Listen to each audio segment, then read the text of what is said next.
ఎలా good morning sir. Good లేదు morning లేదు పెడే పోను పుదిన తెలుగులో ఎన్ని బూతులు ఉన్నాయా? ఇవన్నీ ఎక్కడి నుంచి చేసుకున్నాడు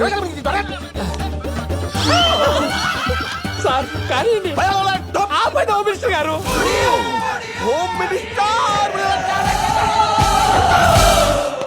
సార్ త్వరగా రండి, అందరూ వెయిటింగ్. 1 సెకండ్.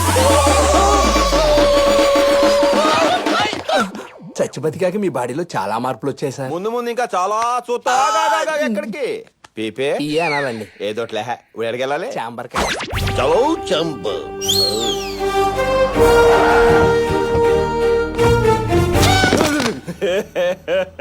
ఇంకోసారి ఇంకోసారి ఇంకోసారి అవతల వెయిటింగ్ సార్. అయ్యా అయ్యా గారు, ఏంటి మలేషియా వాళ్ళు వచ్చి మా ఇళ్ళన్నీ కూలగొడుతున్నారు. You can check the document if you have any doubt. Hello, sir. పనులు బాగా జరుగుతున్నాయా? పనులు ఎక్సలెంట్. ఈ జనాలి డిస్టర్బెన్స్. మాటలతో వెళ్ళరు వాళ్ళు. చూపించాల్సి చూపిస్తే మోసుకొని వెళ్ళిపోతారు. Documents where? ఈ వంకతో ఇంకో 100 కోట్లు నొక్కేస్తాడేమో. అవునరా. సోదరి సోదరులారా, ఈ డాక్యుమెంట్స్ ఒరిజినల్, దీని మీద నేను పెట్టిన సంతకం ఒరిజినల్. కానీ మీరు కోర్టుకి వెళ్ళినా ఏం పీకలేరు. మీరే అలాగంటే మాకింకా దిక్కేవరయ్యా. మీరేం పీకలేరు అన్నాను కానీ నేనేం పీకలేరు అనలేదుగా. ఇప్పుడు చీటింగ్, తర్వాత బీటింగ్. మాస్టు దరువు వేస్తే ఎలా ఉంటుందో చూపించండి వెళ్ళికే. వదలొద్దు ఒక్కడు కూడా. పిల్లాడు లాంటి మీరు సడన్ గా అన్నాసరి అయిపోయారు సార్. Super sir, super. అలా పొగడగా రవీందర్ గారికి పిచ్చెక్కినట్టుంది. ఫ్యాక్టరీ కట్టడానికి వచ్చిన ఆ మలేషియా గ్రూప్ ని తన్ని తరివేశాడంట.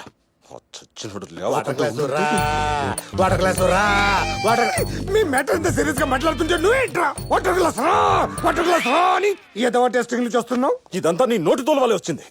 ఎన్నిసార్లు చెప్పాలరా నా నోటికైతే పవర్ లేదని? కావాలంటే ఇప్పుడు ప్రూవ్ చేస్తాను. చూడండి, ఫైలు రా, ఫైలు రా. రాలేదే? ఆ డోర్ లోంచి హోమ్ మినిస్టర్ రా, హోమ్ మినిస్టర్ రా.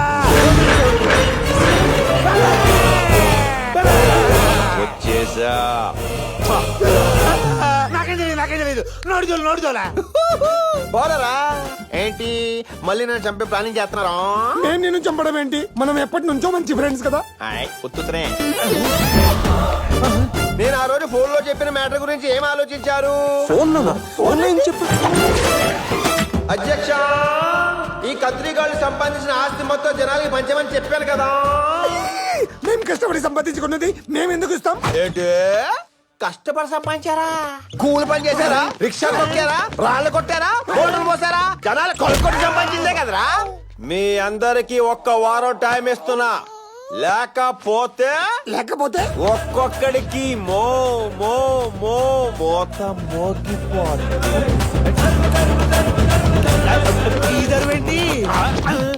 ఏంటి పవిత్ర వచ్చిన దగ్గర కాలం వంకే చూస్తున్నావు? మనిషి ఆదాయం డౌటా? నేను మీరు అనుకుంటున్నట్టు మామూలు దయ్యాన్ని కాదు, కొర్రివి దయ్యాన్ని.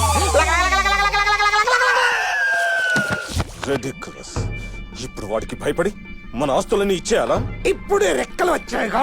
ఎగర్ని ఎంతవరకు ఎగురుతాడు చూద్దాం. వెంకటలక్ష్మి నడి రోడ్ లో అంబులెన్స్ ఆగిపోవడంతో ఒక గర్భిణి అవస్థపడుతుంది. వెంకటలక్ష్మి ఆమె భర్త సహాయం కోసం పడుతుంది.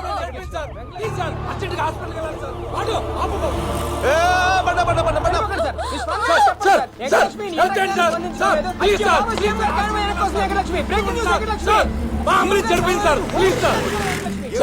నా ఆవిడ కడుపుగా ఉంది సార్.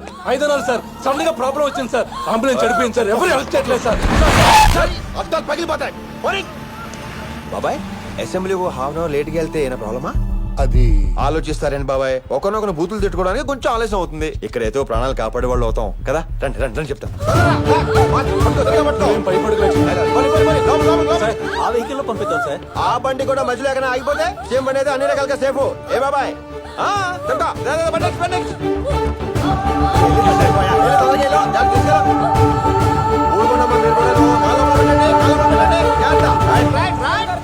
నడి రోడ్డు మీద నిలబడడం అనేది ఇదే మొదటిసారి వెంకటలక్ష్మి. కనీవిని ఎరుగని బాబాయ్, breaking news మిమ్మల్ని అంటే పిలిచారు. ఇదే వెంకటలక్ష్మి. ఈ బ్రేకింగ్ న్యూస్ ఎక్స్క్లూజివ్లీ మన ప్రజా టీవీలో మాత్రమే వెంకటలక్ష్మి. సీఎం గారిని కారెక్కించి హోమ్ మినిస్టర్ వెనక్కి వస్తున్నారు వెంకటలక్ష్మి. వెనక్కి వస్తున్నారు వెంకటలక్ష్మి. నా పక్కకి వచ్చారు వెంకటలక్ష్మి. చెప్తా ఇదిగో వెంకటలక్ష్మి, నీకు ఇంకో బ్రేకింగ్ న్యూస్. హోమ్ మినిస్టర్ చేత తనులు తిన్న జోగి నాయుడు. అయ్యో బాబు, అదేంటి సార్? కాకపోతే ఏంట్రా? ఏం చేస్తారు ఇక్కడ? ఏముందో చెప్పు. అంబులెన్స్ ఆగినట్టే వచ్చావు సార్. అరగంట నుంచి లైవ్ ఇస్తున్నాం సార్. అరగంట నుంచి లైవ్ ఇచ్చే బదులు 5 నిమిషాల్లో ఇక్కడ నుంచి హాస్పిటల్ తీసుకెళ్ళొచ్చు కదా. ప్రజా టీవీ డిష్ యాంటెనాలు పెట్టి మైకులు పెట్టుకుని లైవ్ ఇవ్వడం కాదు, ప్రజలు కొంచెం ఉపయోగపడండి రా. ఒరే రవీందర్, నీకు బాగా స్పీడ్ ఎక్కువైందిరా. తగ్గాలంటే మంచి పిల్లని చూసి పెళ్లి చేసేయాలరా. నా పెళ్ళి ఊరుకోండి బాబాయ్. పెళ్ళి